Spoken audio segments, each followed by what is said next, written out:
E aí, pessoal, sejam muito bem-vindos à nossa análise de hoje. Vamos bater um papo reto sobre um assunto que, olha, tira o sono de muita gente: aposentadoria. Ou melhor, né, o fim da aposentadoria do jeito que a gente sempre imaginou.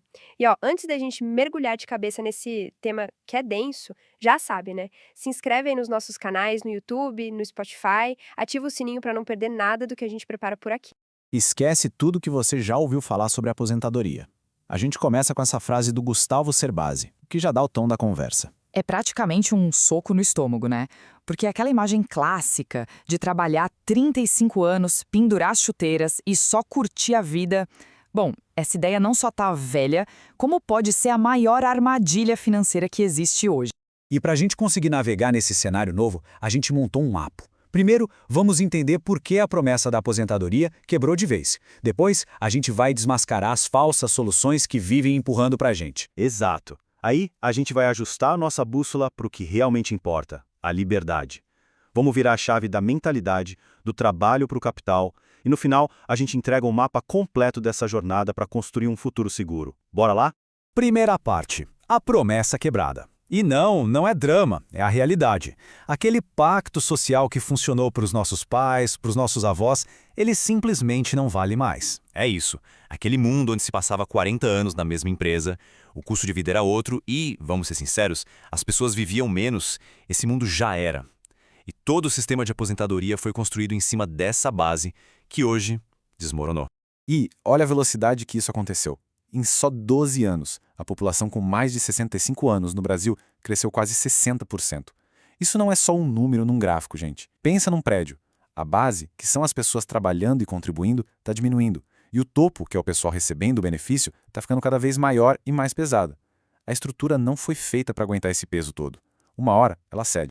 E esse peso todo tem um preço. E o preço é alto, 417 bilhões de reais. Esse é o tamanho do rombo da Previdência, juntando INSS e servidores só em 2024. O mais assustador é que esse buraco dobrou de tamanho em menos de 10 anos. A conta é simples e, ao mesmo tempo, brutal. Tem mais gente para receber e menos gente para pagar. Fica a pergunta no ar. Quem é que vai pagar essa conta lá na frente, hein?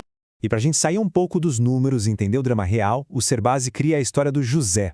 Ele é o retrato da pessoa que seguiu a cartilha, trabalhou em empresa boa, contribuiu certinho para o INSS, fez previdência privada, comprou os imóveis dele. Ele fez tudo o que mandaram ele fazer, o que disseram que era o certo. E no final da linha, o que ele descobriu? Que a renda dele não seria suficiente. E essa é a grande lição. O problema não foi o José. O sistema em que ele acreditou é que faliu. O que leva a gente direto para a segunda parte, as falsas soluções. Sabe aqueles conselhos que são quase um mantra?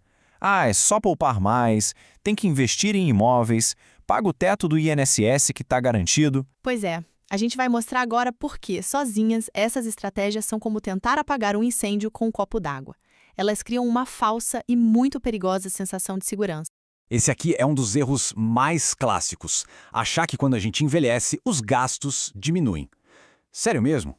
Alguém aqui acha que plano de saúde, remédio ou a necessidade de mais conforto e ajuda em casa fica mais barato com o tempo? É justamente o contrário. Os custos que mais importam, eles explodem. Então planejar ter a mesma renda de hoje no futuro é, na verdade, planejar viver com um padrão de vida bem mais baixo.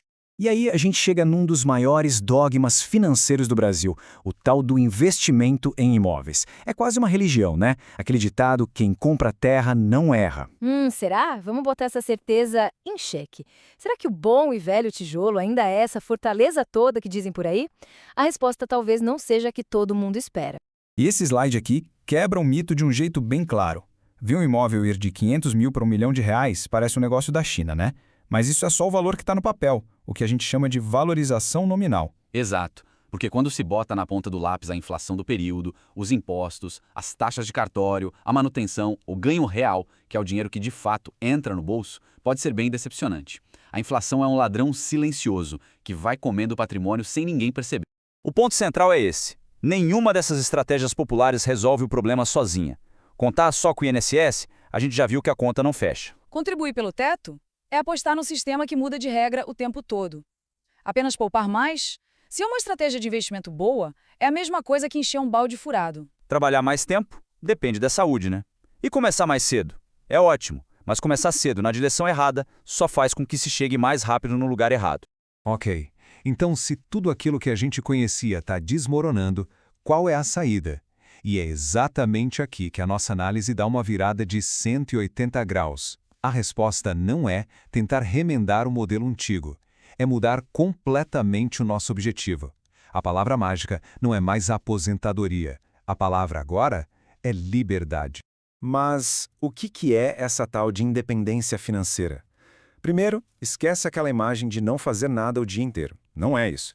Pense assim, é o poder de escolha. É poder acordar de manhã e decidir se vai tocar aquele projeto que brilha os olhos ou se vai tirar o dia para ler um livro. É trabalhar por prazer, não por obrigação. É chegar num ponto em que os investimentos pagam as contas e o salário vira uma opção, não uma necessidade. E a história do próprio Serbasi é a prova de que isso funciona. Com 31 anos, ele já tinha alcançado a independência financeira. E ele não se aposentou, não parou de trabalhar. Muito pelo contrário. Ele ganhou um superpoder, o poder de dizer não. Ao começar a recusar os projetos que não faziam sentido para ele, ele pôde focar no que ele realmente amava. E o resultado, que parece um paradoxo, foi que ele se tornou mais produtivo e a renda dele aumentou. A liberdade não o fez parar, ela o impulsionou. Isso tudo leva a uma pergunta essencial. Que tipo de renda está sendo construída hoje? É a renda estática, de um salário fixo? Ela parece segura, né? Mas na verdade é uma armadilha, porque a pessoa está a um emprego de distância do aperto. O objetivo, então, é construir uma renda crescente, que venha de várias fontes diferentes. É isso que traz segurança de verdade, que traz dinamismo e, o mais importante de tudo, liberdade. Tá bom, mas como é que se chega lá na prática? É isso que a gente vai ver agora. A grande virada de chave, o segredo do jogo, é entender as regras. É parar de ser só uma peça no tabuleiro e começar a ser o jogador. É sair do time de quem trabalha pelo dinheiro e entrar para o time de quem faz o dinheiro trabalhar. E a notícia boa é que o ingresso para esse time não é grana, é conhecimento.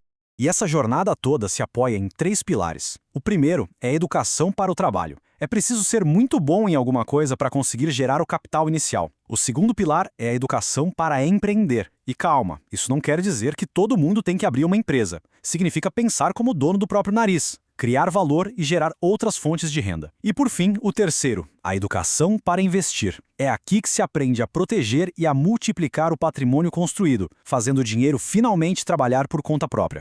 Muito bem, chegamos na nossa última parte, onde a gente vai juntar todas essas peças do quebra-cabeça e apresentar um plano de ação, um mapa de verdade para essa jornada em direção à liberdade financeira. E aqui está o mapa da jornada. Repara que não é uma linha reta, com um começo, meio e fim. Começa ali na fase 1, usando o trabalho para juntar o capital semente. Mas, ao mesmo tempo, em paralelo, nas fases 2 e 3, já se começa a buscar conhecimento para empreender e a criar as primeiras fontes de renda alternativas.